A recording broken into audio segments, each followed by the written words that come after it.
দেওয়া হয়েছে। হু হু করে বাংলাদেশে প্রবেশ করছে পানি।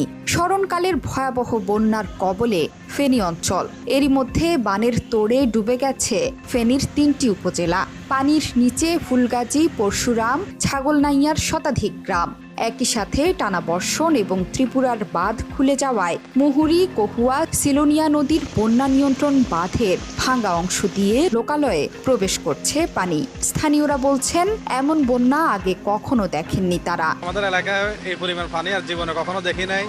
রাস্তাঘাট, বাড়িঘর সব ডুবে গেছে। আরে বাবা, তো পানি সবসময় উঠে, আমরা তো জানি না এরকম পানি উঠবো। ঘরের মাল সামানা কিছু বার করতে পারছি না, সব পানির তলে। আমরা কই থাকবো, কি করবো, জায়গা পাইতেছি। পানি আসবো না, এরকম পানি তো সবসময়, এরকম পানি আর কোনোদিন আসবো না। এই কারণে আমরা কিছু বার করি নাই।